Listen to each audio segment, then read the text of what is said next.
The following podcast is recorded and produced by Emerge, a media creators co-op, in affiliation with the network at bicbp-radio.com.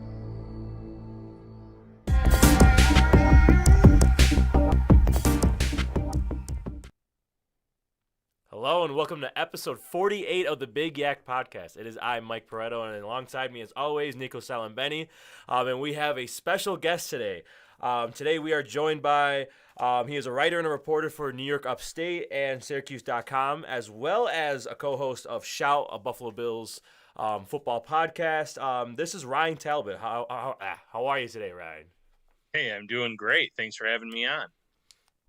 What a huge week for Bills football. You know, between the start of OTAs, the extension of Ed Oliver, late free agency signings in Leonard Floyd and Cam Dantzler, groundbreaking of the new stadium, and just announced this morning Josh Allen on the cover of Madden 24. There's so much to get into.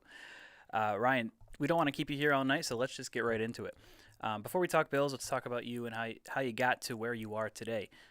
You being a Western New York upstate guy and a St. Bonaventure alum, I assume you grew up a Bills fan. And that is a correct assumption. And then I guess at what point did you realize that not only were you a fan of the Bills and the game, but you wanted to take it to the next level and build a career out of it? Yeah, that's a great question. When I first got onto Twitter, it was something like 2009, somewhere in that range, and I just happened to see someone post that they were looking for a Buffalo Bills writer for their website. It was just a little blog. And I said, I've watched this team my entire life. I can write pretty well. I wouldn't mind doing something like that. So I submitted a mock draft. It was around draft season at that time, and he got back to me, and the site was called queencitysports.net. And actually, it's kind of interesting.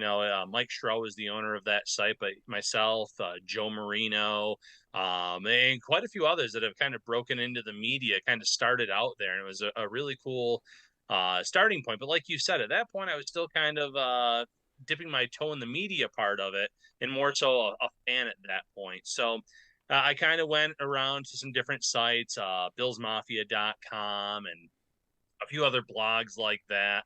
And then finally, scout.com approached me. And growing up, scout.com, that was a big-time site, a big-time deal. And they were looking for a Bills beat reporter. And I ended up getting the job. So at that point, once you start covering the games, going to the games, doing different media things, it changes. And it's something where, a lot of fans, when we bring this up on the podcast, they get genuinely upset. Like, you guys aren't Bills fans? It's like, well, I was a diehard Bills fan for a good portion of my life. But then you're in the locker room with these guys, you're interviewing them after games. You kind of get to go behind the curtain, so to speak. And it's a completely different ball game from that aspect. And you don't want to be biased in your reporting. So it's very important to kind of know when it's time to take that hat off in terms of being a fan. And, I always say the same thing, though. If the Bills ever win it all, if they ever win a Super Bowl, I'll be thrilled because my parents, my brother, my friends, other extended family, they're all Bills fans. So I know how exciting that would be for them. So I would be just as happy if they were able to win the Super Bowl one of these years, even though I'm covering them from a media perspective. That's really good insight too, because me and Mike talk about this on the show too, where we're fans of the game first. We're Bills fans through and through. Yeah. But when we're talking on the show, we have to have that level and non-bias, Professionalism. Exactly, that level of professionalism. But yeah, that's really good stuff. Yeah, I mean, that's what having that professionalism is. It's like you don't want to be a fan of the game, and then you go and have this media job, and then you go and see Josh Allen right in the locker room, and you're like, oh my God, Josh Allen! You don't want to fanboy over him. So you got to keep that professional tone. Do you have any advice for aspiring writers or people that want to make a career out of writing about or talking about football? Me personally, I went to school at the University of Buffalo for communications and journalism. So I graduated last year, so I've been looking to get into that field. Hence why, this podcast was, started up and created. But, do you have any advice for any aspiring writers? Yeah, it's generic, but find something that you're passionate about. So find something that you will never get bored writing about. And maybe because I grew up a Bills fan, This is something that I just can't get bored with. And, you guys were just laying out everything that happened just this week. And this is supposed to be the off season, so to speak. And with the NFL, there is no off season between the end of the year and then obviously free agency and the draft and the OTAs. And then you have all these other stories that pop up and come to life. So find something you're passionate about. Find something that you're not going to find yourself kind of dragging through and saying, oh, I got to go do this. I got to get through that. I grew up a huge pro wrestling fan, so I always thought, oh, that'd be kind of cool to cover that too. But I found something that I'm really genuinely passionate about in the NFL and in this, great sport, and obviously with the Bills itself. So find something you're passionate about first and foremost. Look for angles that maybe aren't being covered. Obviously, there's the newsers that have to go out when something happens. When it was announced today that Josh Allen was the cover man for Madden 24. Just about every Buffalo site under the moon had that generic, headline out there. You have to do things like that, but look for different angles. Look for the social media reactions. Look for something that you think might take off. It's a completely different ball game out there though in 2023 in terms of writing the articles, podcasting, the videos, and everything else. So that's the other thing too is it's exciting because things are always changing in the media. Right. Awesome. We talked about you talking about football. You're on a podcast with Matt Perino, Shout Buffalo Football Podcast. I think one of the coolest things about your guys' podcast is that you do live shows across Western New York, like Wig Nuts. I know you do pretty often. So tell me a little bit about how Shout came together, and as well as how this regular collaboration with Wig Nuts started. Yeah, so I was over at Syracuse.com and NYUp.com. I think it was August of 2016 is when I was hired. So I had been there, and I was working at that time with Matthew Fairburn, who's now covering the Sabres for The Athletic. Great guy. But he eventually left to cover the Patriots beat. And when he left, they were interviewing a few different people, and they ended up hiring Matt Perino. And Matt came over from the UFC, and he had been at the UFC for about a decade.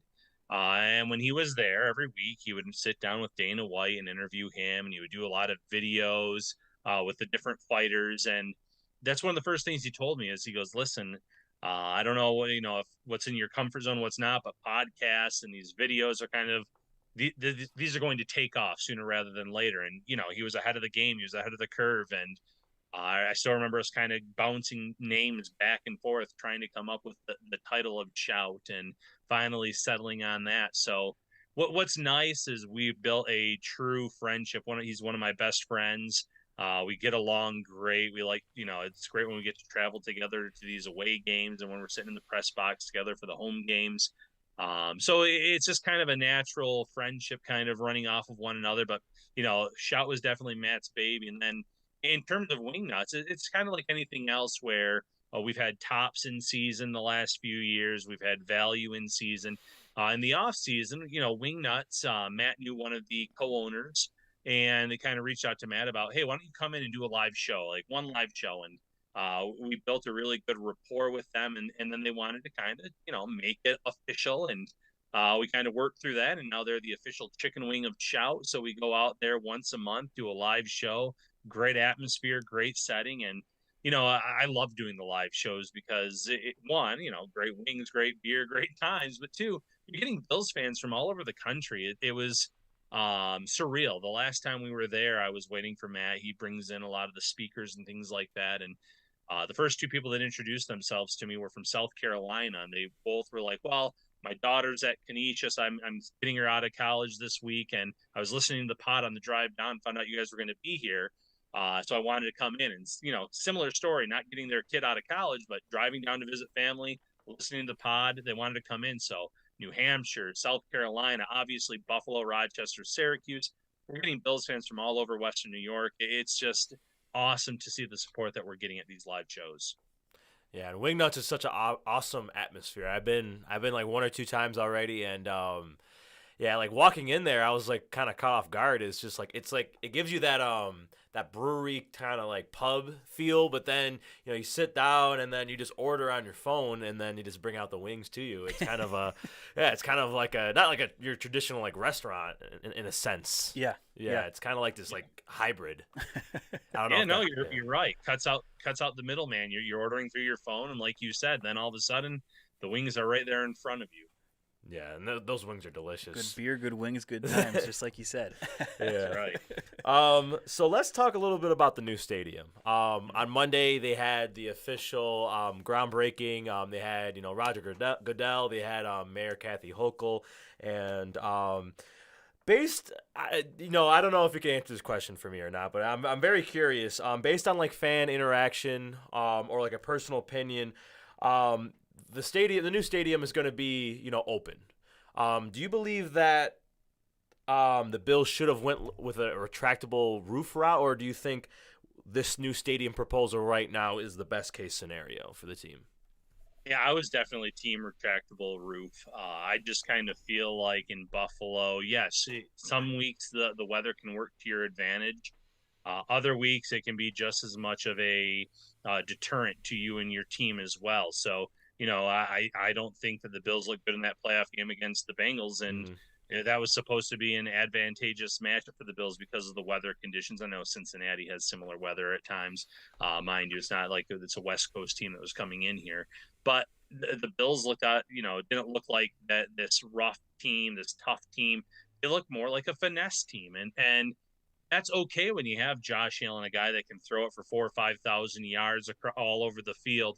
They're not built for that ground and pound, and a lot of teams aren't anymore. This isn't the 1990s or 1980s, but I do think that the Bills went out this offseason and said, man, if we do get into the postseason, if we do get the 1 seed and we host some of these games, we do have to be able to kind of play a tough physical game. So enter Damian Harris, enter Latavius Murray, Osiris Torrance, this mauler of a guard that you end up landing in round 2. Obviously, you still want to add the pass catchers like they did with Dalton Kincaid, and they added some others in free agency. So Deontay Hart, I'm a huge fan of his game. I am excited to see what he can do in this offense, but they're at least realizing, okay, we do need to be a little bit more physical because I feel like the last few years they've been a lot more finesse than physical. And in 2026, who knows what this team is going to look like? Obviously, I still expect Josh Allen to be there and in his prime, but you just never know on a year-to-year basis. You don't want to build a retractable roof or a dome based on a team that you currently have right now. That's a good point. But at the same time, it's Buffalo. You have a dome that becomes a year-round event center. You can have concerts there. You can do a lot of things. I do like the design. I like that it's based on the field that they're going to be playing at in London, where I think it's about 70-80% of the crowd will stay dry in these element type of games now because of the way that it's structured. But you'll still get the snow on the field. You'll still get the rain. You'll still get those elements. I'm personally, though, was a fan of a retractable roof because I think that could have worked to Buffalo's advantage at times. Right, and I was in the stands for that game, and it was just For the Cincinnati game? Yeah, for the Cincinnati game, and that was my first ever playoff game being in Buffalo, and it was just a rough time, to be honest. I was so excited, and then the whole weather situation, and that was heavy snow. It was heavy snow. I don't know if you were there or not, Ryan, but yeah, it was some heavy snow, and I do agree with the point of they needed to get tougher on the. I think both sides of the ball. I mean, they went out and they got a guy like Poona Ford, who I think is going to be big for them. Like a heavy rotation with Daquan Jones and Ed Oliver. And we're going to talk about Ed Oliver in a second. But then you're going to be getting Von Miller back from injury. And then on offensive line, you have Osiris Torrance. Like, that was such a big pick. Like, that was literally that was a pick where at 20 our first round pick, we would have got him. I would have been like, okay, that's fine. But then we got him in the second round, and so that was definitely a steal. So speaking of Ed Oliver, recently extended, a little bit of controversy, between fans and whatnot, especially on Twitter. And then they went out and they also got Leonard Floyd, which was a very incentive-laden deal. But the talent is there. He's had 29 sacks the last 3 years. So definitely two big moves to lock up the defensive line. Were you actually one of the first people we saw? You're actually one of the first people that we saw with the Leonard Floyd signing, to be honest, when the news broke out. Yeah, you were calling that pretty early. I saw a lot of reporters giving you credit on that. Yeah, you hear whispers at times and things, and it's nothing that you can confirm sometimes. but you hear of mutual interest. You hear that you kind of connect the dots, so to speak. So you definitely kind of float the name out there. Hey, this guy's still on the market. It wasn't as official as the reporting that I did on Puna Ford, Brandon Shell, reporting on that. But at the same time, yeah, you hear the name and you think it makes a lot of sense from the team perspective, from the player perspective. The player's going to get a good contract. He's going to be on a Super Bowl contender.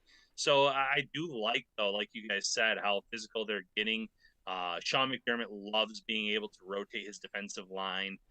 So even if Von Miller's not ready out there week one, which, Miller keeps saying he thinks he'll be ready, time will tell on that.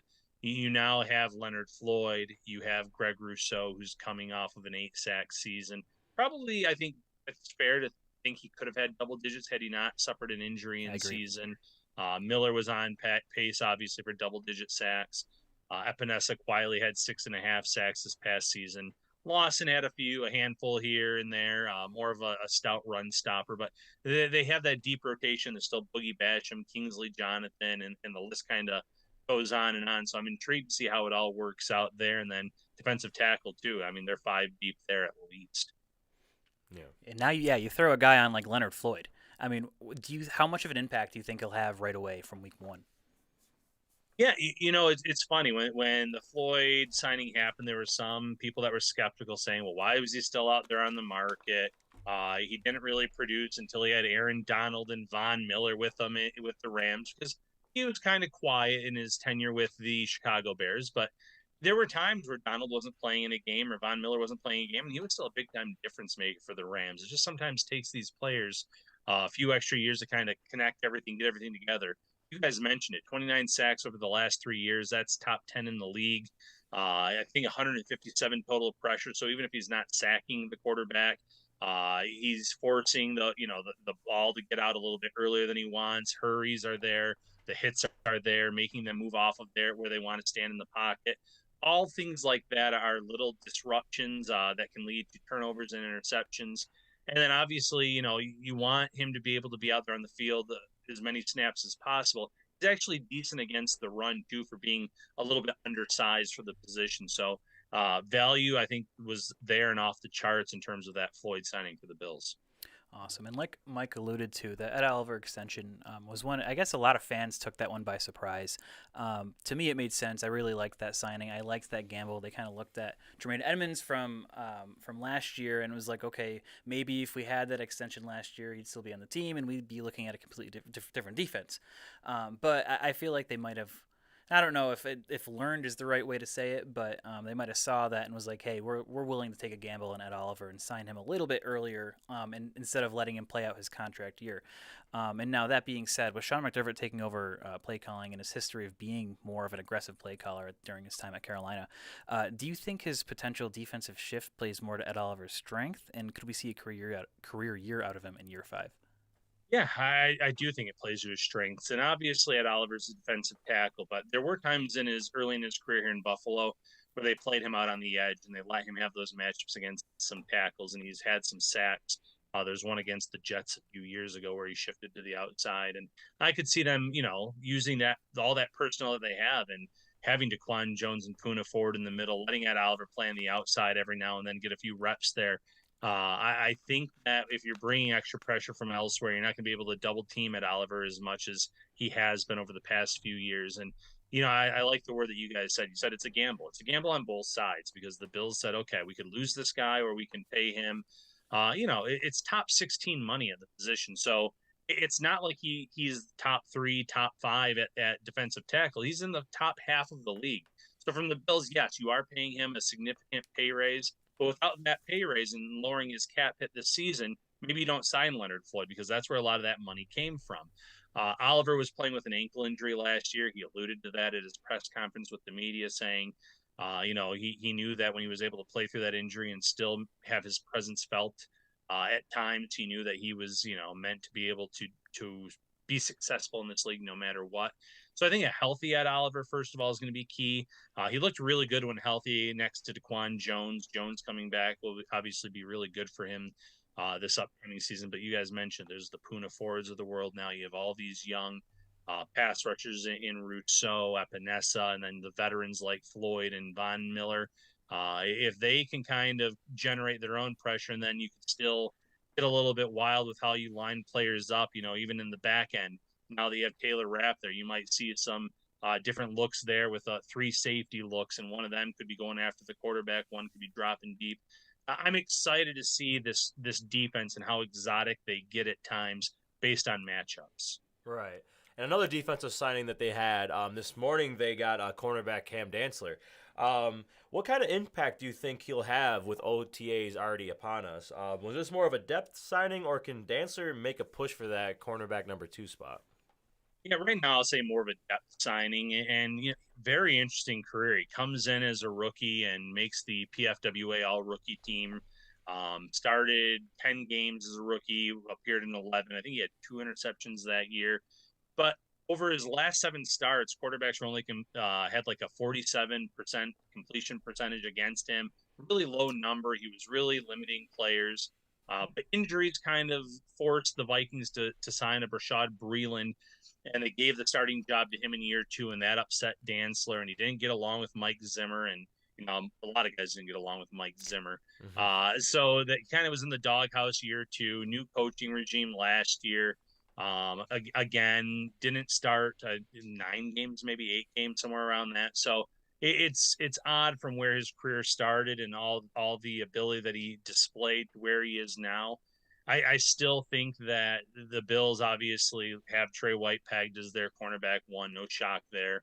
They just spent a first-round pick last year on Kyer Elam. I know they said there were things in practice that kind of limited his reps as a rookie, but when he was on the field, I thought he looked really good. He looked the part. Yeah. Maybe they were worried about him giving up the double moves for the big gains, and that was definitely something that McDermott, Frazier, whoever you want to kind of pinpoint that at, that's one thing they didn't want to do, is give up those huge chunk plays.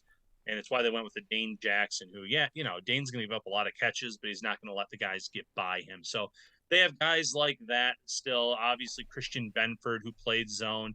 I'm not even saying Alex Austin couldn't come in here, a 7th-round pick, or the Buffalo's last pick this year. He played in a zone-heavy defense. It was a multi-defense, but played a lot of zone. So they have a lot of guys. So Dantzler just can't come in here and assume he's going to be in competition for that cornerback, too. Obviously, Taron Johnson in the slot as well. I think that he could compete for corner 4, corner 5, try to push a Saran Neal off of this roster, or another veteran that's kind of hanging on to that last final spot. Corner. I mean, hey, Cam Dantzler is your cornerback 4 or 5 is a good situation to be in for a secondary for sure. Yeah, I agree. I do want to talk about, and we don't want to keep you here forever, but the last thing is Josh Allen, cover of Madden 24.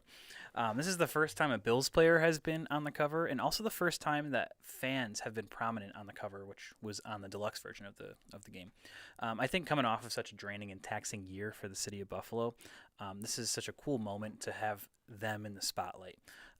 What are your thoughts on Josh Allen being Madden's new cover athlete? In terms of being a superstar, and you want to get a superstar, and that's what Josh Allen is. So it makes a lot of sense for him to be that cover man. And just pure speculation on my part, and maybe we'll get an answer to that this week. Allen's going to do a media appearance about this here tomorrow. In my opinion, he was probably set to be the Madden 2023 cover athlete. And then obviously John Madden passed, and they wanted to honor the namesake of the game, and rightfully so.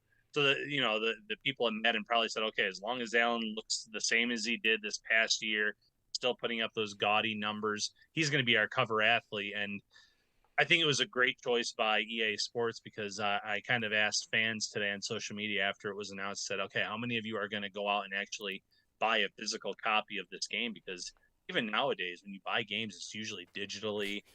So that way you're not having to worry about putting a disc in or having it get scratched up. And I had probably hundreds of fans respond to that, many of whom say, I don't even have a gaming system. I'm going to get the game just so I can have it as a memento on my mantle or in my, Bill's cave and things like that. I might buy one copy of each, the standard and the deluxe edition. So they're ready to go out and shell out probably $150 or more just to get a picture of Josh Allen on a video game cover. That's awesome.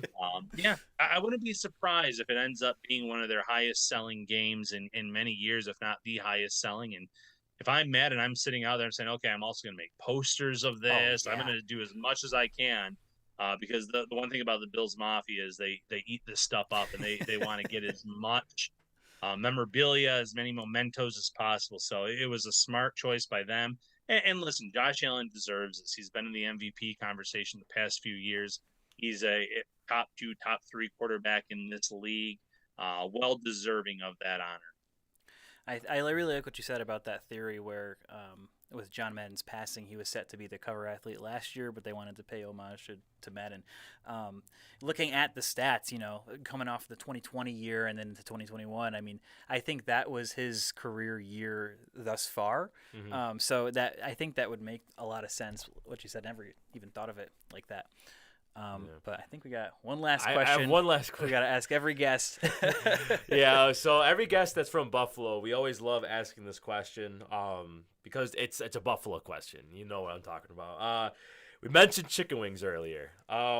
Would you be able to give us your favorite or top 3 favorite wings in Buffalo, Western New York? Yeah, absolutely. And I'm not just saying this because they're the official wing of Shout. Wingnut as number 1 right now. A ton of great flavors. If you've been there, it sounds weird to recommend getting the mild. The mild is not a typical mild. It has a kick to it. It has a unique flavor to it. My wife loves the honey garlic flavor. My son loves the barbecue. They all have a nice kick to them, a nice little bit of flavor. It's different than any other kind of wing in Western New York in a good way. Number 2 has to be Bar Bill for me. I love Bar Bill. You can't go wrong with their wings or their beef on weck if you go there and check out those locations. And then number 3, I did sit here for a while and think of it. Probably Gabriel's Gate. That's high on my list. But I could go Elmo's. I could go with a lot of different places. That's the great thing about Buffalo. It could be one of those highly publicized sites, or you could just go to a corner bar and end up getting phenomenal wings. It really is a staple in Western New York, and very seldom will you go somewhere there and get bad wings. Yeah, I completely agree. Gabriel's Gate and Elmo's are fighting for that number 3 spot for me. It's like I had Gabriel's Gate first, and I was like, wow, these are amazing. And then I found out about Elmo's because they're right around the block from UB. So I went after school one day, and I was like, wow, these are also really good. And so, I'd probably agree. That's probably my top 3 as well. I'm right there with you. Yeah. Same exact top 3, actually. But I think that's all we have today, Ryan. Thank you again for coming on. We really appreciate it. Hopefully our Bills have a very big year. I don't want to be too cryptic, but I don't want to jinx us or anything like that. But hopefully we bring home that Lombardi this year. Hey, I appreciate you guys having me on. I had a great time in season. I would love to come on again. So feel free to reach out whenever. Definitely. Sure. Thanks so much, Ryan. We appreciate that. Thank you.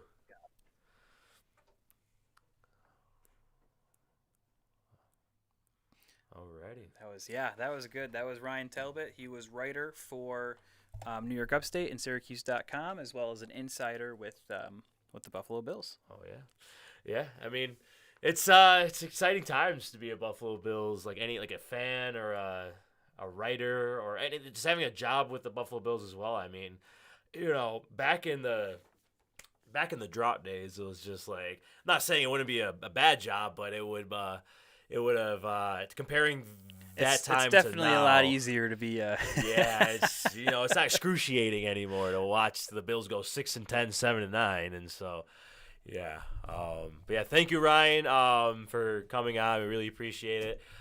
It just seems like we're picking up on the guests, like the severe, like the importance of the guests, not the severity, the importance of the guests, because we that was a big one for us. It's when we started the show, we harped on getting everybody locally around here, like Niagara Falls, have our foundations, our built. friends, fantasy football members, family, and then we started branching out, and having a guy like Ryan on, who is a very well-known Bills reporter. I mean, it's just dope. Yeah, it's really cool to see, and to have it within our just 1 year mark too is something that I am like so shocked and so surprised to see just the growth that we had, and really started with the Spotlight series. Once we kind of got that rolling, it just seemed to be that was like from there. That was kind of like the kick in the pants in a way. It was kind of like, we were doing good, but that was really when we started.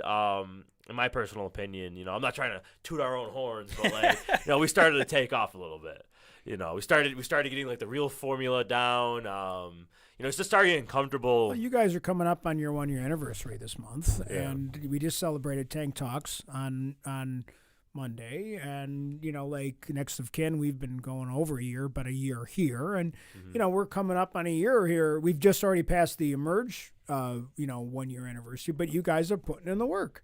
And and not just, I'm fortunate to sit here and just watch you guys grow every week. And, no, I think just keep doing what you're doing. And I thought that was, it's interesting to hear someone that's been doing this for a while, that's obviously, ahead of the curve on it than we are and does this professionally. And it's neat because I think you guys, you're prepared and you got good stuff going with these. And it was neat to listen to someone who has to kind of like change his perspective a little bit.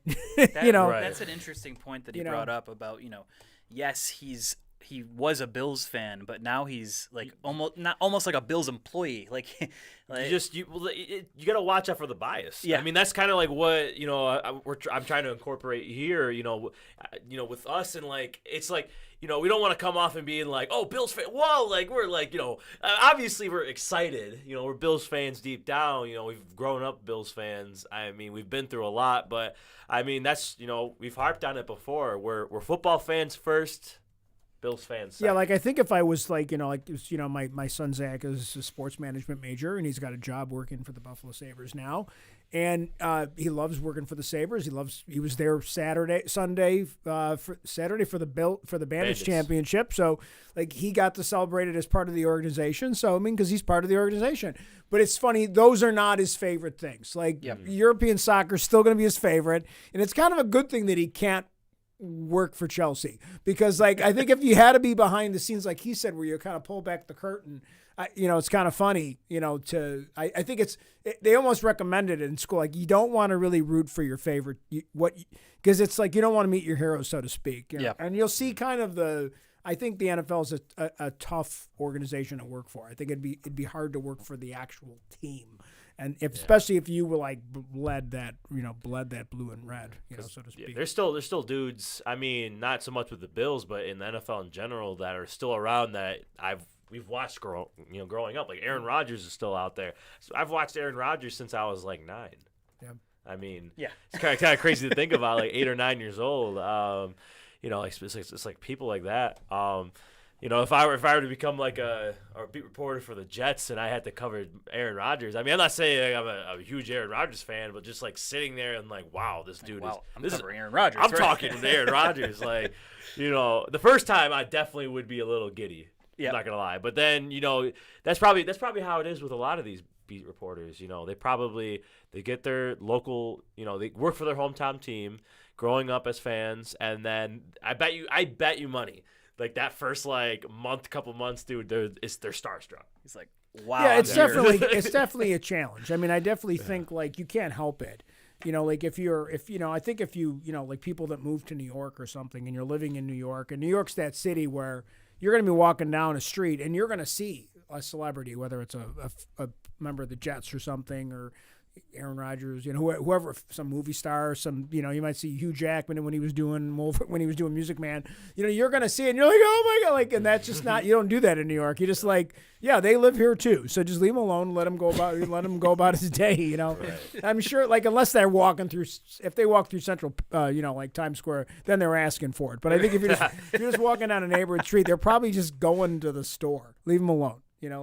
But it definitely is that. That'd be kind of fun. So nice job, guys. That was a fun interview. Thank you. Thanks. And, one more time, just give it up for Ryan. He was a true professional. Yeah. And it sounded right through. And yeah. I appreciate this quality microphone and quality. That was probably the best quality we've got. Well, he sounded like he was right in here with us. Because we're spending big bucks over here, and I'm even like, we're a year in, and I was just saying, I'm planning to upgrade the cameras, and we're building another studio down in the basement, and we've already got a second one running. This is my second podcast today. five podcasts in 4 days. Tired. I'm tired. I just doing posted the an podcast Instagram. gauntlet. I just threw something on Instagram. I'm like Lionel Messi, passed out. Big Lionel Messi news. I know this isn't a soccer show, but big Lionel Messi news today too. He's heading to America, right? Is that He's what I headed saw? to America. Come play for the That's Bills. how bad things are. He's coming to MLS now. Be your punter. He's joining Inter Miami, Oh. so that will be huge for MLS. It's going to be huge. It's bigger than even when Beckham came to California. It's going to be ridiculously good for MLS. It's going to bring a lot of attention to American soccer. Awesome. Let's go Messi. Yeah. Let's get a little messy. Speaking of Messi, boy. we don't have that much of a show after Ryan. You know, that was the bulk of our show. He also was on a little bit longer than Elated. So I mean, thank you for sticking with us. Yeah. Yeah. So we're just gonna go real quick. I want to put Nico through the ringer. It's been a while been since a while. I've been tested. I got a little hint of it with Trent Edwards, and Yeah, so Mike's it's been a couple weeks. And then that's the thing. We're gonna do some NFL trivia, some Big Yak trivia, is what we're gonna boy. call it. If you have any for me, let me know. If anything comes up for me, if you want to throw a couple at me, just start throwing random. start throwing at me. But I got a good handful for you. And so All right. this is mostly current NFL players. I have like one or two you might have to dig in the memory bank a little bit, or if you know any of classic vintage football. We're gonna get going. We're gonna start off. This is where I get exposed. This is where after the show, Mike's to be like, "Yeah, we're dissolving the show." This guy doesn't know anything. We're gonna instead of talking football, we're gonna talk about baking. the Bake Yak podcast. Bake yak. He's going to have to start telling us about drinks, how to make drinks. We 'cause I become think the alcohol he'll nail all that. And even if Whiskey he was, of the week. Don't even you if- worry, I got even you. if he's making it up, it won't matter because we won't know. Yeah. We can't Google it. It's a win-win for me. Yeah. First player we have. So are we playing who's that player? Is this what we're doing? It's basically gonna be like a who's that player. But it's going to be different contexts. So it's going to be I'm going to throw you what teams he's played for. Is this kind of like what we did with Taj? It's kind of like what we did with Taj, but it's a little bit different. Okay. It's more complex a little bit. I have second question. What team is the only team to never have a 4,000-yard passer for a season? Oh. So And we are can do we that asking it real right quick. now. Let's say Sure, we could do that the first one. how many guesses do I get? I'll give you 3 guesses. Only team to never have a 4,000-yard passer. Yeah. So all 32 teams. I would assume it'd be an expansion team or a team that is. You know what? Actually, no. What about Houston Texans? No. Who was their 4,000-yard passer? Davis Mills just had one. Did he really? I'm pretty sure he did. Kind of crazy to think about. Wow. All right. Davis Mills. My first gut. I'll go with my first gut now that I was second guessing myself, and that's why I guess the Texans. Okay. Tennessee Titans. Mm-mm. No. No. Warren Moon. Yeah, Warren Moon. I think. I'm trying to think of somebody else. Ryan Tannehill might have got one. What's a team that has never had a great quarterback? I'll give you a hint. Boy. It's an NFC team. Okay. That narrows it down. It does. Got 16 teams to pick from. I'm trying to go down the list of Not good quarterbacks. not good quarterbacks. Not good quarterbacks. I mean, Histories of they've not had good quarterbacks. they won a Super Bowl, but this might give it away. But they won a Super Bowl not by what their quarterback did. They've been to 2 Super Bowls. One in the 80s, one in the 2000s. My mind is drawing a complete blank. I know Carolina that's- Panthers. Oh, go ahead. Was it the Carolina Panthers?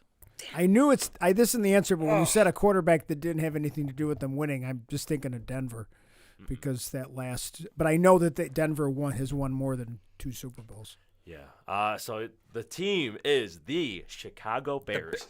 That makes sense. See, I wasn't even thinking it in terms of. I was thinking it in terms of how new this team is, so there were less opportunity to have a 4,000. The Bears have been around for The Bears are one of the 100 first years. teams. They're one of the original football So teams. I that wasn't even on my radar. Yeah, I think the closest guys have been Jay Cutler. I think got close. I was gonna say Smokin' Jay. Smokin' Jay Smokin' never Jay, I reached think. 4,000.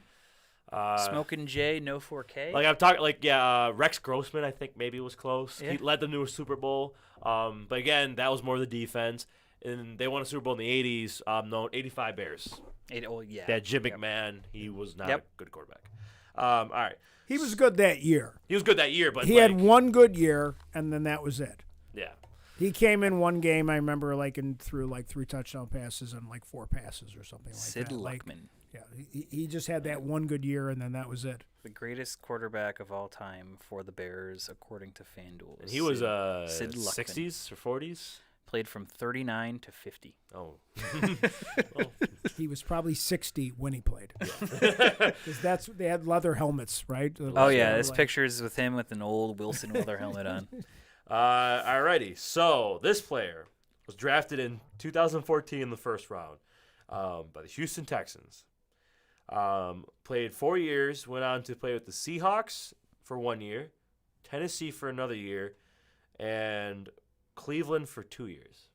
He was in the league for 4 years. He's still in the league. He is not on a team right now. He's a free agent. Jadeveon Clowney.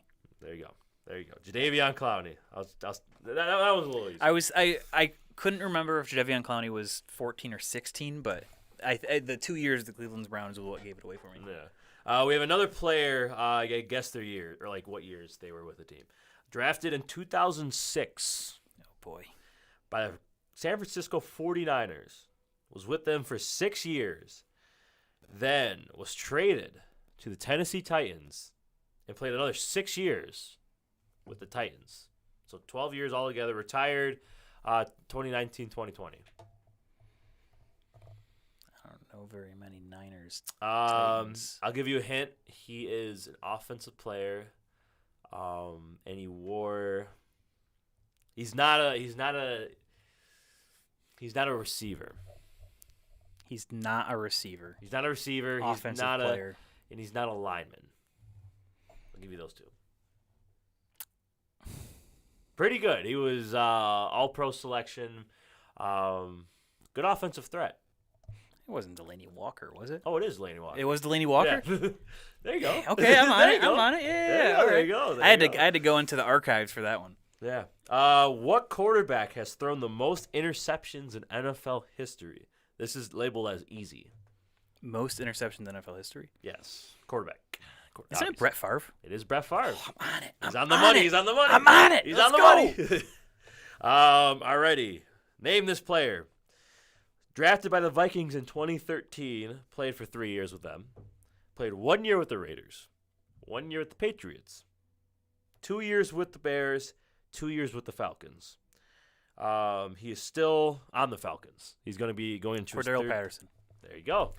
There you go. You're cooking now. Oh, I'm cooking. You're cooking. Who let this man's cook? Who let this man cook? Alrighty. Another name this player.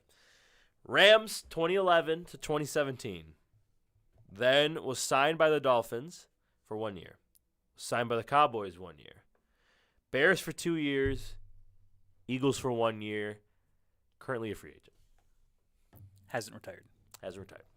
Could you name that team list one more time? Bears 2011 to Rams 2011 to 2017. Dolphins 2018 for 1 year. Cowboys 2019 for 1 year. Bears 2020 to 2022, so 2 years. Eagles for 1 year, and he's a free agent right now. What year did he play for the Eagles? This past year, 2022. He was on the Super Bowl team.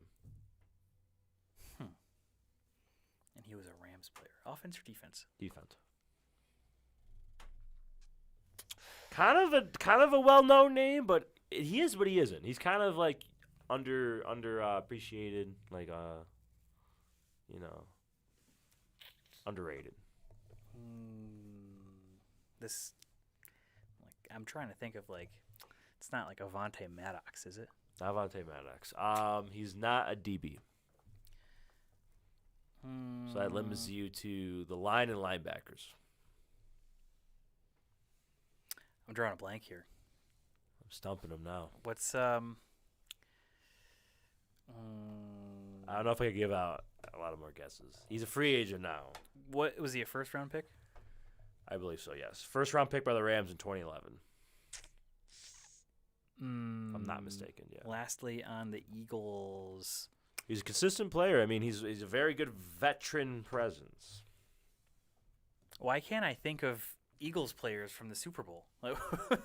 They had a stacked roster. It's not Fletcher Cox because he's a longtime Eagle. Nope. It's not. I mean, Fletcher Cox Was it is Ndamukong Suh? No, not Ndamukong Suh because he was on the Bucks. I'll give you one more guess. He is a pass rusher. I'm drawing a complete blank on pass rushers for the Eagles. What? Pass rushers for the Eagles. I got nothing. You got nothing? Robert Quinn. Robert Quinn. Oh, duh. Wow. Wow. Robert Oh, Quinn. boy. Yeah. Alrighty. We're going to go on to Calvin Johnson has the most receiving yards in one season. Who has the second most? And I'll give you a hint. It's within the last 5 years. It's Cooper Kupp. Cooper Kupp. Mm-hmm. Cooper Kupp. Mm-hmm. Name this player off his career. Drafted by the Bears in 2015, played there for 3 years, and has played for the Packers now for 3 years. Team captain. For the Packers? Defensive side of the ball. It's a good Bears, veteran. Packers. Bears, Packers. Defense. He is still... Man, you're getting me with all these defensive questions. Next one will be offense. Bears, Packers. Adrian Amos. Yes. Let's go. Yes, Let's yes. Alrighty. You keeping track here? What's up? You I'm keeping keeping track? How's he doing? He's doing pretty good. What's his? I want to put some pressure on him. What's his record right now? I believe you're 3-4. I want to say. Or 4. Oh, he's got to. He's better than I think I'm 5 out of 7 right You're 5 now. out of 7. 5 out of I'll think 7. We're gonna let him. 5 out of 7. 5 out of 7. Okay. Yeah. Okay. 5 out of 7. Got it. He's got to this- stay above 500. You're not putting pressure on you. Right. This player. Where did Travis Kelce go to college? Cincinnati, right? Cincinnati. Okay. Easy. So that's 6 out That's of 8. that's tight end U right there. Tight end you. That in Iowa. Who is the Panthers' all-time rushing leader? Is it Cam Newton? It is not. No, that's not a real guess. That's not a It's real Jonathan guess. Okay. Stewart. Jonathan Stewart. Yep. Oh, all right. That was good. quick too. He banged that out. There was a brief stint back when I was a really big Cam Newton fan that I like wore Panthers gear. So like I kind of knew a little bit. okay. Like I was like, yeah, like I'm jocking the Panthers as my NFC team. There you go. I'll give you one last one. All right. This is the Bills one. Who was the Buffalo Bills return man in? Oh boy. Oh come on. No, this is a question. He was a fan favorite. Buffalo Bills return man in the 2010s. Early 2010s.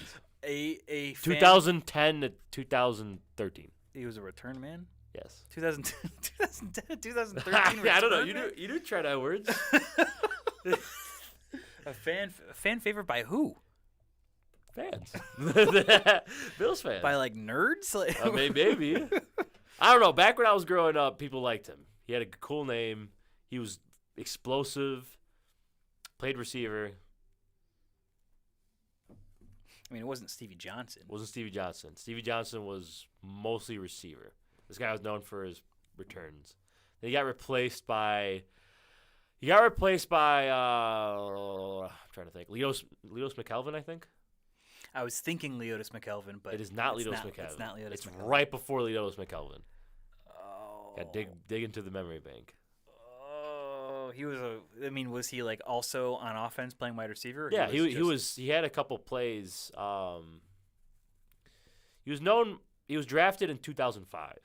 It wasn't Percy Harvin, was it? was Percy not Harvin Percy was Harvin. after, and he was like at his twilight of his career. I'll give you one more guess. It's not Eric Molds. That's Not Eric Molds. He wore number 11. that doesn't help me. That doesn't help you. He went to Miami, University of Miami. I think I got stumped. Can I here. give him a stupid? If I think I know who it is. Yeah. My hint would be, you gotta think heavily in church about this one. Okay. If it's the guy that I'm thinking. Okay. Think heavily in church. Think heavily Yeah. in church. I can't. Y'all need Jesus because you didn't get the hint. You didn't get the hint. Is it prayer? Was it? You're in the right idea. You're thinking. Pray? Do you want me to Yeah, say it? who is it? Roscoe Parrish. Roscoe Parrish. Oh, duh. See, you know him. Yeah. Okay. know. Yeah. I couldn't remember the last name. When Yeah. you said 11, I remembered Roscoe, and then I did cheat and look on my phone, but I couldn't remember his last name. But I was the guy Roscoe something. I don't know I liked why. him as a kid. Like when I was like 11, I was like, He was a lot of he was fun. cool. Yeah. He was a lot It's of fun. and he has a fun name. I'll give you Yeah, that. he was there in the Trent Edwards days. Yes, he was. That's true. He's no Steve Tasker. It's no T Tasker. But yeah, that's all I have for you. You went over 500. What was that? Seven. 6 for 9? Is he Or 6 for seven- 9 or 7 for 10? 7 for Yeah. 10? I think it's 7 for 10. I'll take a 70 out of 100. 7 out of 10. That sounds like my my college stats. Oh yeah. 7 out of 10. Sounds C's like me get too. degrees, my friend. C's like a- degrees. It's like a Shaq's, free throw shooting percentage. Do you have any for me, or are you? Here, let's see what I can pull out real quick. See, you know some of the deeper cuts. I was telling Mike pre-show. If you want to hit me with some vintage stuff, like What do we got? I could do some vintage. I know NFL history, but I don't know like who was like the starting left tackle of the Cincinnati here we Bengals in 1983. I don't know that, but like Okay, there we go. No one should know that. no one should know that. If you do, you're Yeah, I got a question. You're a for you. Cincinnati fan. yeah. In 1983. Yeah. Like, that's the only guy who's going to know the answer to that one. What city did the then Washington Redskins play in before they moved to Washington?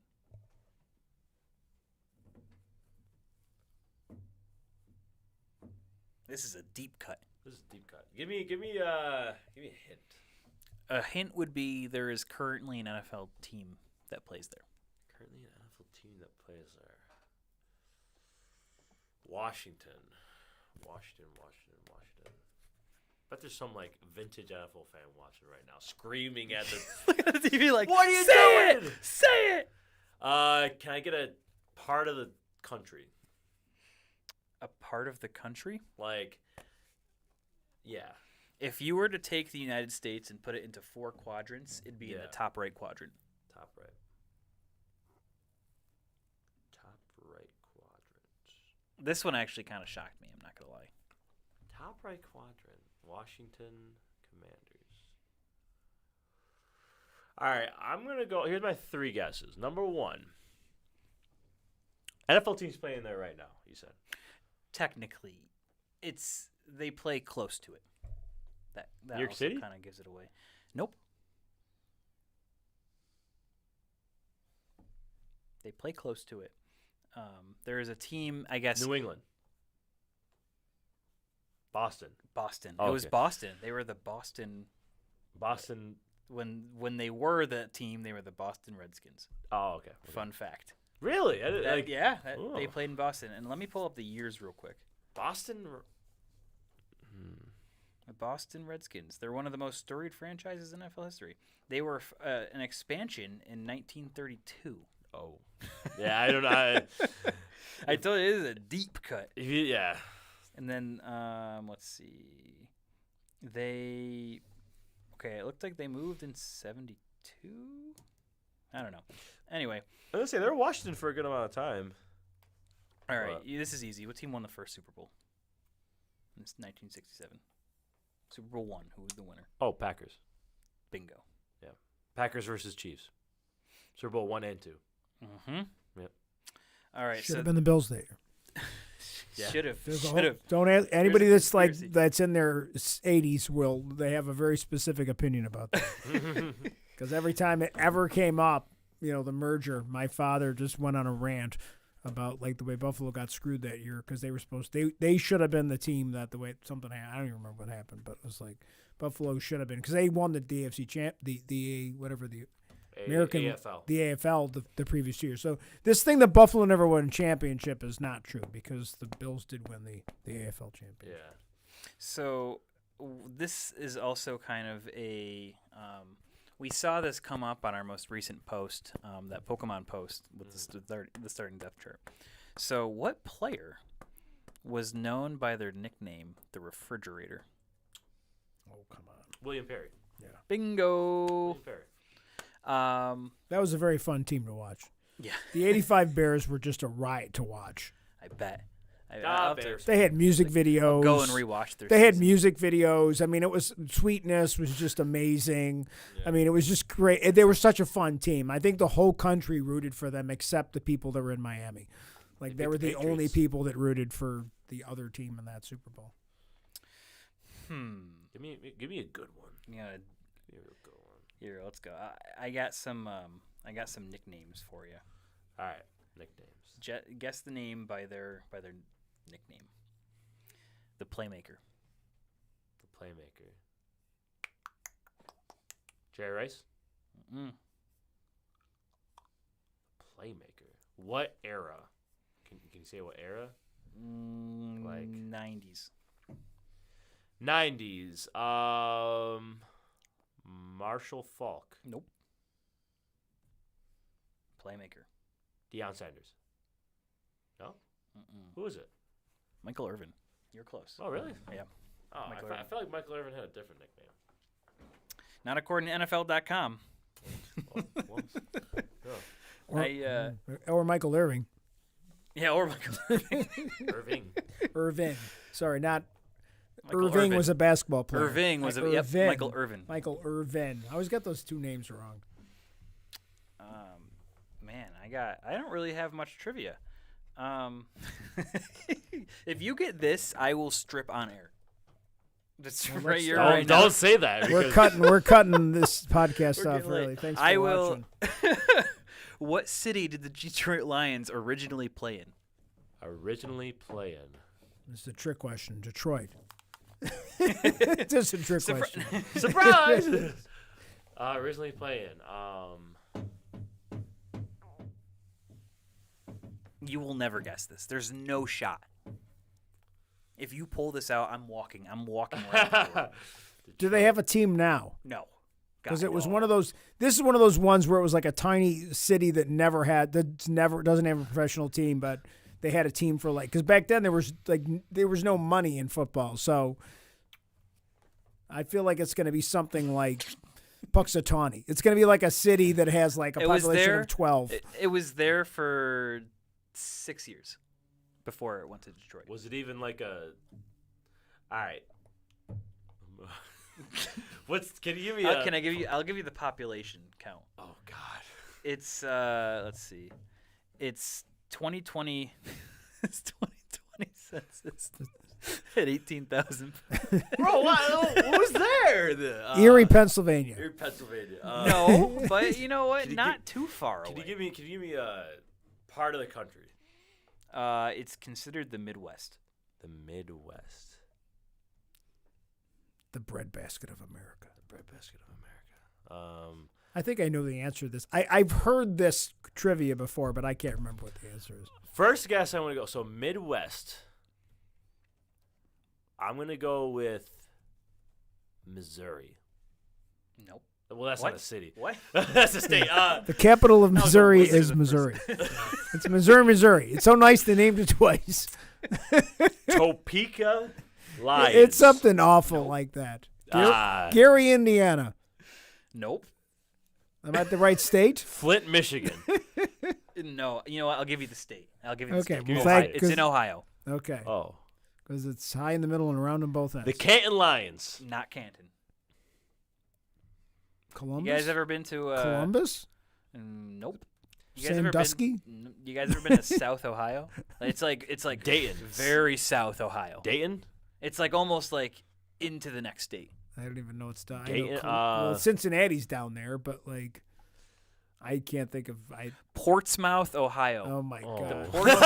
Yeah. The I'm glad. Thank Portsmouth- God he kept his clothes on. Thank God. Okay, I have one more. All right. Portsmouth. I haven't even heard of that city. Portsmouth. Yeah, I guess that was the birthplace of the now Detroit Lions. Oh.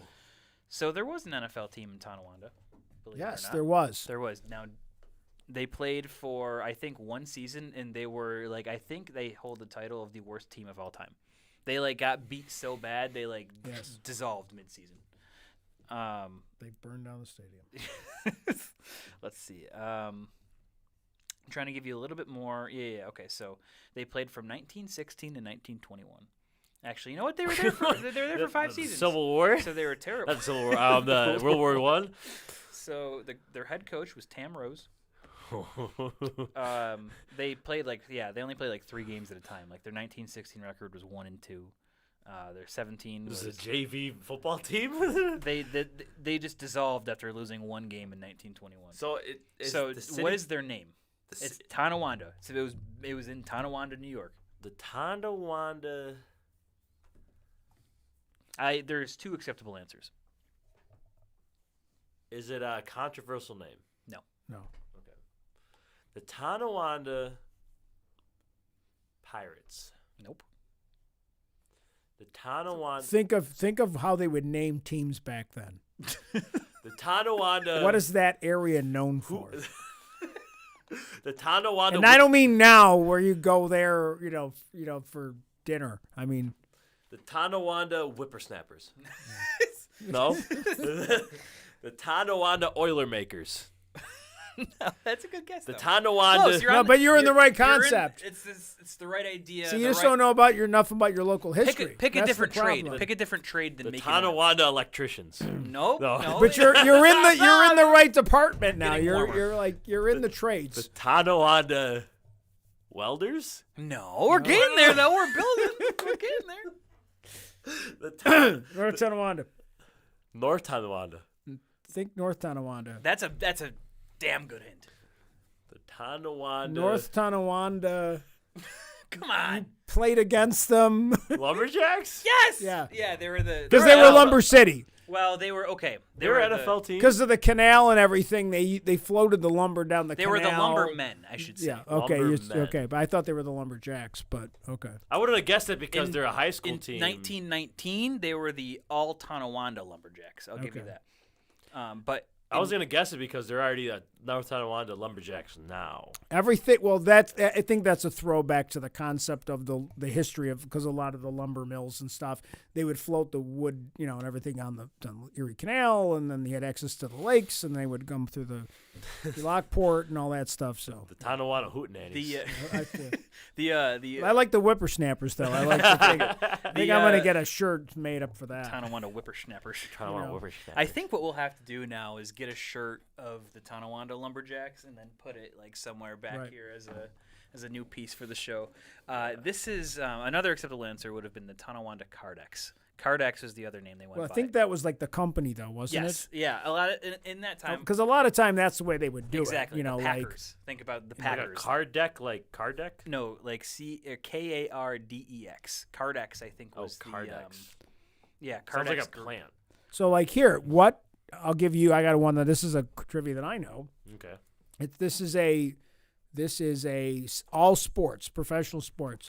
What stadium in the United States, sports facility, cannot be renamed? Cannot be renamed.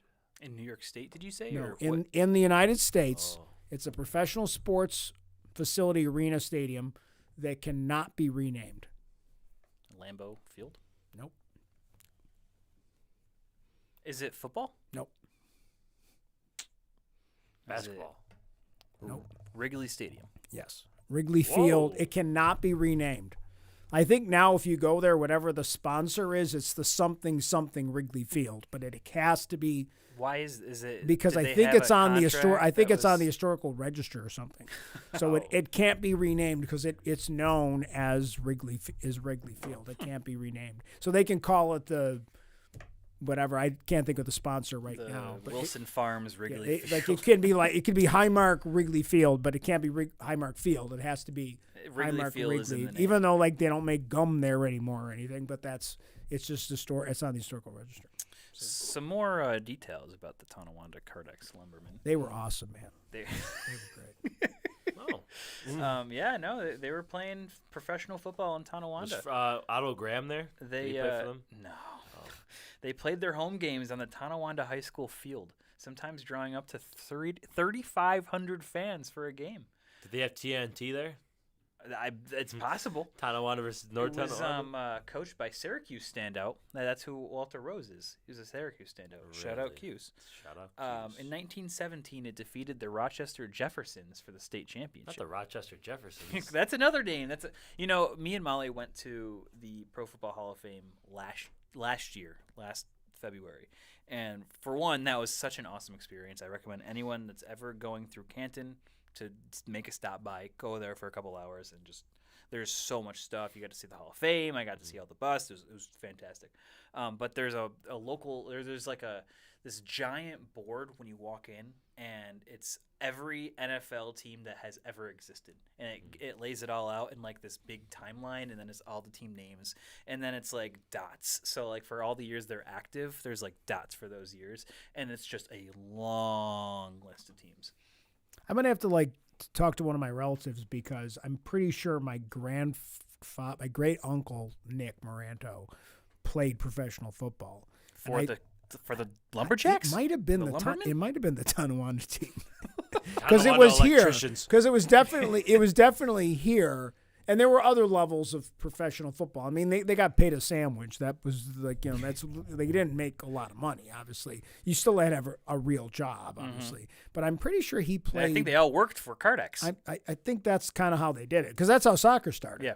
Like a lot of the soccer teams, you worked for the plant or whatever, the guy who owned the team, then that's kind of how he would pay you. Right. You would, during the day, you'd go and make chairs or whatever the guy did, and then on the weekend or whenever the games were, you'd play for the team. That's kind of how they did it in soccer in Europe. Interesting. The North Tonawanda Whippersnappers. That's all I got. I think that's all you got. Yeah, I'm fried for trivia. I'm a little tired because all the fog, or not the fog, the Smoke. The Yeah, we didn't talk about the smoke. Yeah. Should have asked him how He talked about it actually. I was catching up on his show yesterday, and he talked about some of the players. Like I think they were limiting some team activities yesterday because of it. And it's worse. It's worse downstate too. Yeah, in the city. Oh my goodness! It's like orange-colored sky. I mean, it's like it's like Mad Max looking skies. The Yankees and White Sox are still delayed because of the smoke. Yeah. Yeah, there's like in the Blade Runner 2049 that came out a couple years ago. There's a scene where they go to Las Vegas, and is that like orange? Like you can't see, it's all like dust storms, but it's like the sun just hitting all that dust makes everything orange because that's obviously the color of the sun. And that's kind of what New York looked like today. Like it was like they limited, like the one college, the student I was talking to online today, she's like, yeah, they canceled our classes and everything. They said just stay indoors. It's that bad. So. Well, yeah, everybody stay safe. I tried doing a run earlier. Oh yeah, I tried going on a jog. Yeah. And no, it didn't work. Sounds like I was gonna run today. I know, yeah. But then, the sky was on fire, so I decided to not run. Yeah. I don't want to breathe in all that dust. I've been texting Molly pictures of the sky because she's in Europe right now. Yeah. So, I'll give the spiel because I've been telling everybody. She landed in London, and then went to Amsterdam. She's now in Paris. And then in Friday, she is off to Lucerne in the Swiss Alps. Oh, cool. Swiss Alps I've always wanted to. Yeah, she's going to send me the pictures, but I've seen like snapshots of where she's staying. It's sick. How far is like all that stuff? Like, is it all like? It's like a 4 to 5 hour car ride between each. Yeah, like London, high-speed train from London to Paris is like 3 hours. She took the Channel. She took the Channel. Don't call it that when you're there. They get very upset, and you sound like an American. So you don't say that. You don't say the Channel. Tuesday. It's funny because you think, well, we're going to be underwater for a long time, and you're not. It's like you go on. Right? It's like it's not even an hour. Like that part of underwater is like only about. I mean, it's high speed. I mean, right. It's a high speed train. It's going 190 miles an hour, whatever the heck it is. And there's nothing else, so they don't have to stop for traffic. So that that's pretty quick. And then, so for example, from and people don't realize Europe's big. Like you look at it and you think, well, Europe's small. Like, well, no, France is kind of about the size of Texas. It's a big state, like it's a big country. So you're going across Texas. Think of going from one city to another. Paris to Lyon is about 2.5 hours by train, and then from Lyon to go to the Swiss Alps is like a 3-hour train ride, 2.5 hours. Yeah. So Paris is probably about 3.5 by train. Yeah, You know? she's taking a mix of buses and trains from Yeah. place to place, and then from Lucerne, she's off to Venice, Florence, Verona, Yeah. and finishing off in Rome. So and jealous. And then naps, because that's a lot of travel. yeah, she Then I'm picking her up next Saturday. She's doing it through this cool travel agency called EF Ultimate Break. I don't know if you've ever heard of it. They like do trips. Like they like you like sign up. It's like specifically for like 18 to 35-year-olds. It's like Right. perfect like for like young groups. So she's like on this trip with like 35 girls, but they're all like kind of doing their own thing. But they all have like different like meetups that they do like during the trip. So like earlier today, she was just looking at the Eiffel Tower on a boat tour that like went around it. And then, so I've been sending her pictures of the smoke sky because she's not even seeing it. Missing out. And yeah, she Not was really. like, she's kind of shook. It's Like, like, what that's the like hell? scary. It is. You might have to put me on to that travel agency because I. Oh my goodness, I'm already like talking about booking my own trip. Yeah. I want to go to Ireland really bad. I Mhm. learned that I was actually more Irish than anything else. Believe it or not, my Italian name is I'm fake. I'm a fake You're Italian. a faker. I'm only like 16% Italian. Poser. Poser. I'm more Irish than anything else. Yeah. And so I want to go see Ireland, and I've always had a kind of an affinity for Ireland. But it's really cool. You can do like payment programs. This isn't a sponsorship, by the way. I'm just kind of shouting out this. If they would like to this sponsor company. the, If they'd like to sponsor the Big Yak podcast, we'd love to get. or through, just but- give you a trip. yeah, right.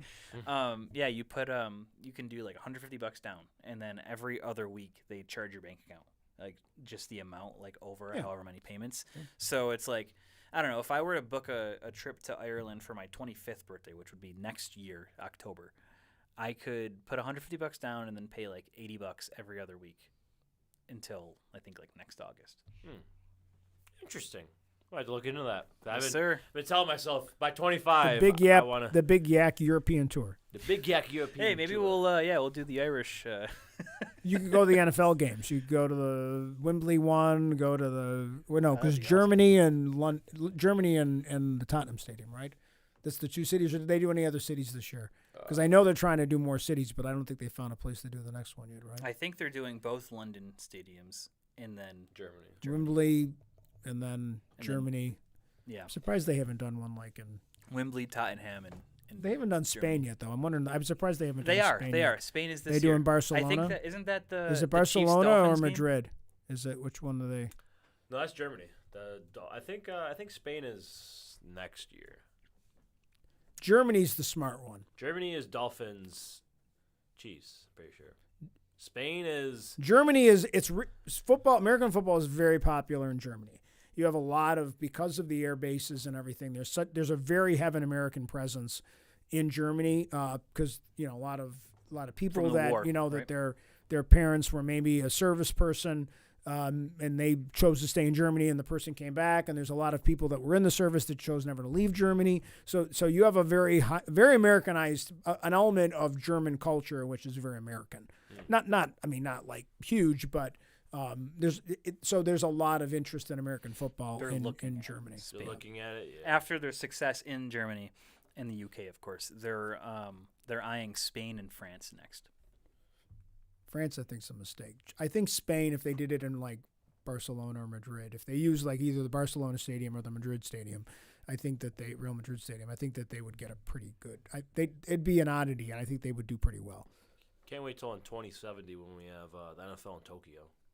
That'd actually be kind of sick. I'm not getting up at 4 o'clock in the morning to watch those games. Yeah, we got a game at 3:30 a.m. You better invest in like high-speed planes or something like get the players back quick. I mean, I don't even know how you're going to do that. I mean, even the European thing doesn't make. I just don't think if they did an NFL type league in Europe and let it grow, sure. But I think trying to have them in the same league is just such a terrible idea.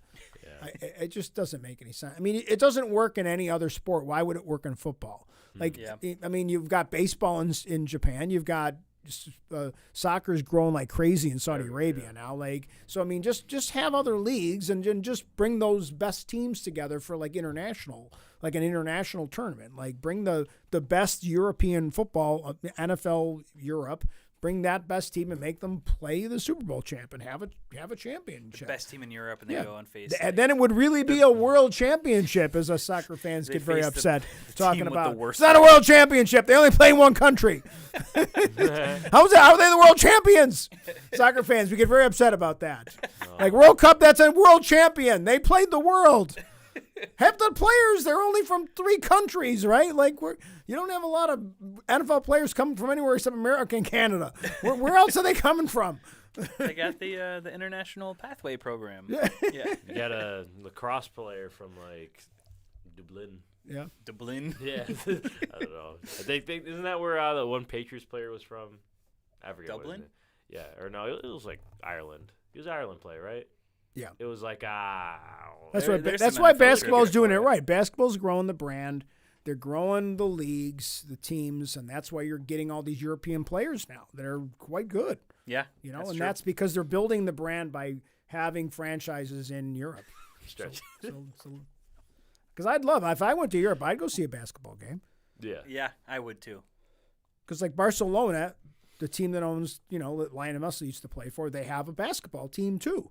They've got a soccer team. I think they have field hockey, and then they have women's teams, but they also have a basketball team in their club. Yeah. So its ownership's different. Yeah. Well, that's all we have for episode 48. Want to thank Ryan if you're watching. Thank you for coming on. Sorry, I have my headphones. It's all right. Wacky looking. My ears are starting to get sore. Thank you for coming on, Ryan. We really appreciate it. Thank you, Nico. Thank you, Maranto and Emerge. Thank you, Matt Johnson, BICPP Radio Network. We'll see you guys next week for episode 49. And we got episode 50 coming up and our 1 year coming up. Might go hand in hand. We might do something crazy. Some crazy. Some wild. We might get naked. Why do we keep threatening that? Well, you're talking about. This is how we turn away viewers. Yes. Yeah. You're talking about stripping. I think time to end the podcast. All right, have a good week, everybody.